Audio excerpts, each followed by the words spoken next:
প্রিয় দর্শক বন্ধু, নিম্নচাপের জেরে রাজ্য জুড়ে বৃষ্টিপাত চলবে। আগামী বৃহস্পতিবার পর্যন্ত বৃষ্টিপাতের পূর্বাভাস।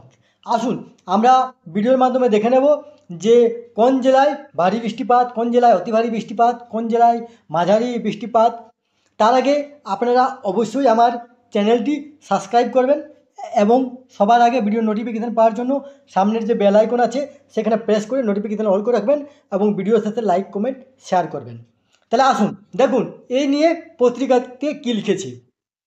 নিম্নচাপের জেরে রাজ্য জুড়ে বৃষ্টিপাত চলবে। ফের বঙ্গোপসাগরে নিম্নচাপ। সপ্তাহের প্রথম দিন ভারী বর্ষণের সতর্কতা দক্ষিণবঙ্গে। মৎস্যজীবীদের সমুদ্রে নামার উপর নিষেধাজ্ঞা জারি করা হয়েছে। আলিপুর আবহাওয়াবিদ সৌরিশ বন্দ্যোপাধ্যায় জানান, উত্তর গাঙ্গেয় পশ্চিমবঙ্গে থাকা ঘূর্ণাবর্তটি নিম্নচাপে পরিণত হয়েছে। এর মুখ রয়েছে ছত্তিশগড়, ঝাড়খণ্ডের দিকে। এর প্রভাবে দক্ষিণবঙ্গের সব জেলায় বৃষ্টিপাত চলবে। উত্তরবঙ্গেও বিক্ষিপ্তভাবে বৃষ্টিপাত হবে। নিম্নচাপের জেরে সমুদ্র এখন উত্তাল রয়েছে।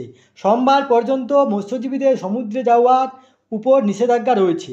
নিম্নচাপের জেরে দিনভর বৃষ্টিপাত চলছে। কলকাতা আকাশ মেঘলা। এদিন সকাল থেকে বিক্ষিপ্তভাবে হালকা বৃষ্টিপাত চলে। আজ সোমবার মূলত বাঁকুড়া, পুরুলিয়া, দক্ষিণ চব্বিশ পরগনা, হাওড়া, পূর্ব ও পশ্চিম মেদিনীপুরে ভারী বৃষ্টিপাতের সতর্কতা রয়েছে। বাকি সব জেলায় মাঝারি বৃষ্টি চলবে। মঙ্গলবার থেকে বৃষ্টিপাতের পরিমাণ কমবে। উত্তরবঙ্গেও ভারী বর্ষণ চলবে। পার্বত্য জেলাগুলিতে বৃষ্টিপাত বাড়বে।